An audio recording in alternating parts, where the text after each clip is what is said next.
Hi, and welcome back to OverHERD at Career Education. My name is Denny Daugherty, and if you're not aware, OverHERD Career Education is a twice-monthly outreach from the Office of Career Education, and it covers a variety of topics designed to help students both now and as they navigate their professional and even personal lives. Today's topic might touch on just a little bit of both, and that's the importance of finding a mentor.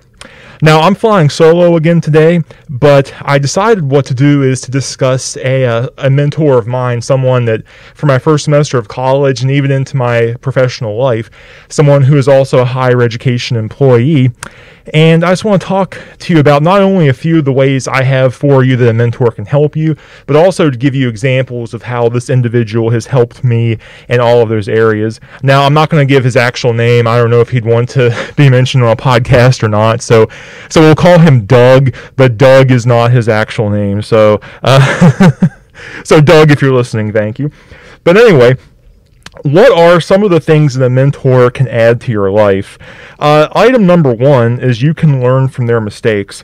Now, of course, throughout your personal, professional lives and things like that, you're going to make some mistakes of your own, but you don't need to reinvent the wheel each time. If someone can pour into your life a little bit, if someone can talk to you about mistakes they've made, why would you make the same mistakes? And when I was a child, if I stuck a fork in an outlet, which I think I almost did one time, I didn't get shocked. I was dangerously close to doing it. But one day, if I have a child, why would I let them do that? I mean, sometimes we say let people fail, but don't. If someone tells you not to stick the fork in the outlet, don't stick the fork in the outlet, so to say, because they know what's going to happen. Now, an example that Doug had given me. And this is something he told me when I was still an undergraduate student, but I still kind of hold near and dear. In a university setting, a college is an interesting ecosystem.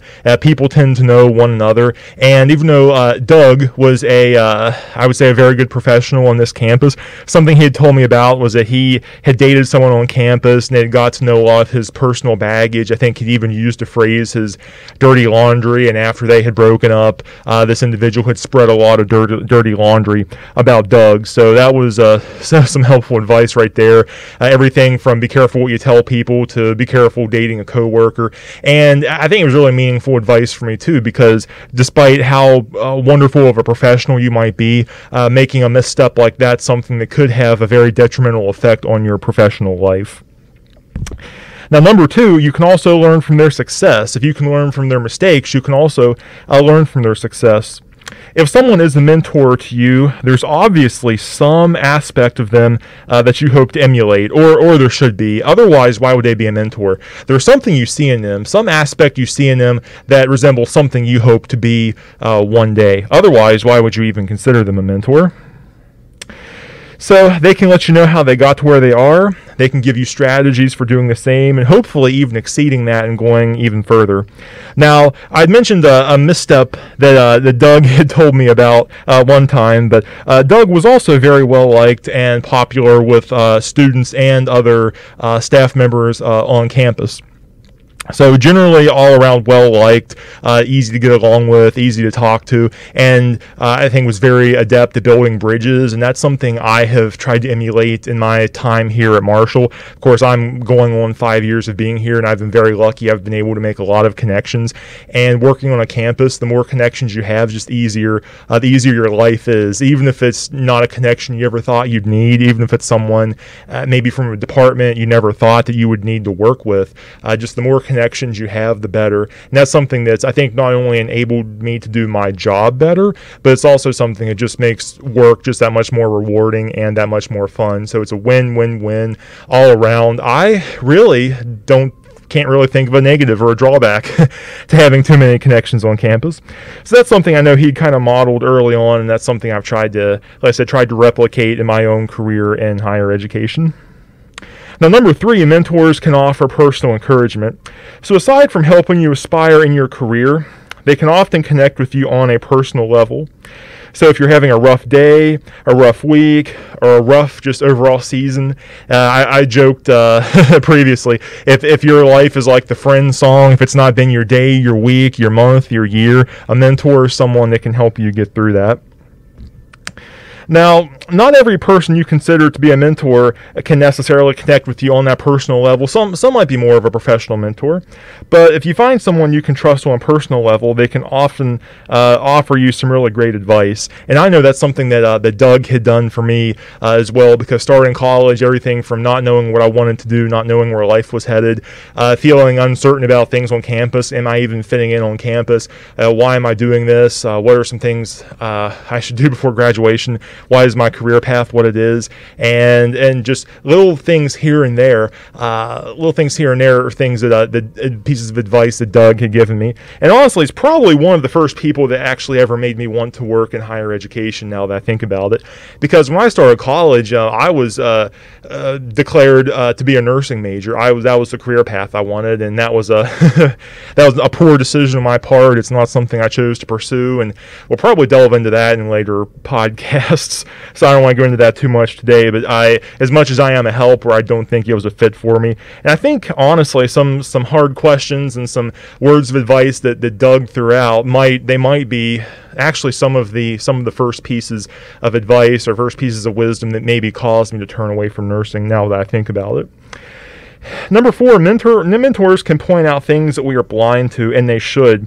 Someone who tells you what to hear all of the time is not a mentor at all. In fact, mentoring, if you mentor someone or if you have a mentor, that's a person that should encourage you, but that's different than just telling you what you want to hear all the time. That's kind of butt-kissing, in my opinion, and you probably think of words more crass than that to describe it, but it's not, in the long run, going to help you at all. Encouragement's great, but the mentor also needs to show you things you're blind to point out things that, and sometimes it can be good, but sometimes it might not be very good at all, things that we are blind to ourselves. I teach communication here. There's a lovely little thing called the Daugherty window. We talk about this in interpersonal communication, and it's a little, it's actually the diagram shaped like a window, and basically it involves us and other people, things that we're blind to, things other people see in us, things we hide from other people. So Daugherty, Johari, window. So if that interests you, you should go check it out.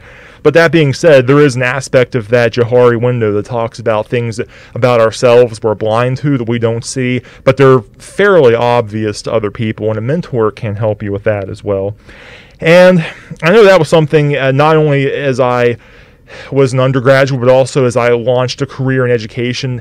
I know Doug has been a job reference for me and has given me advice. Do this when you apply, don't do that. Here are some things to think about when you apply for a job. Think about this type of campus culture.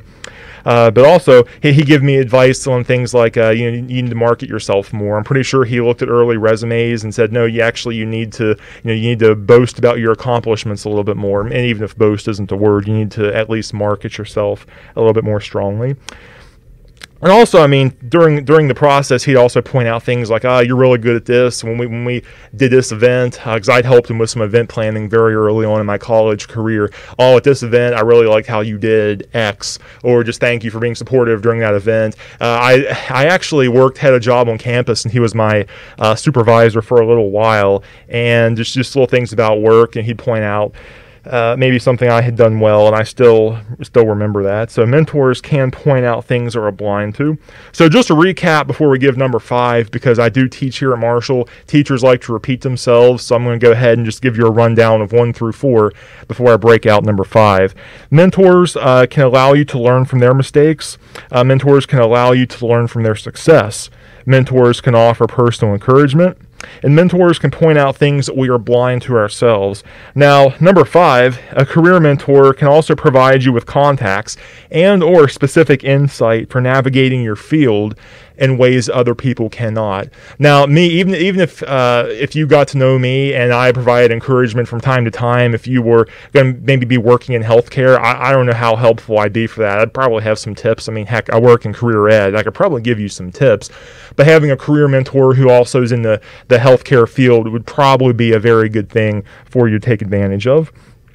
And it's not just necessarily job leads or job offers or things like that, but it could even be things like resources on campus, resources in the community, and I know that's something that Doug had really helped me out with a lot as well.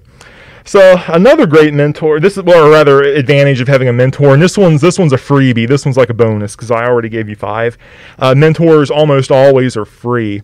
Now, that being said, there are professionals and individuals who pay a lot of money for expensive coaching sessions, and they have their place. I'm never going to say they're bad, but oftentimes mentors are ready and willing to help you without charging you a dime. And especially, I mean, even as a a fairly young working professional, that's something that sounds great to me, and I imagine as a student it probably sounds really good to you.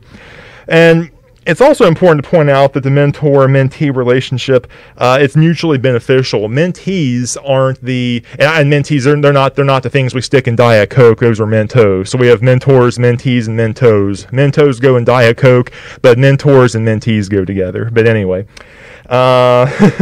it's also important to point out that the mentor-mentee relationship is mutually beneficial, because I've had a number of mentors in my life I've gone to, and I'd say there have probably been people that have looked up to me as a mentor, and I think get as much out of that as they do. Everything from a sense of purpose to working on communication skills, finding out ways to encourage people.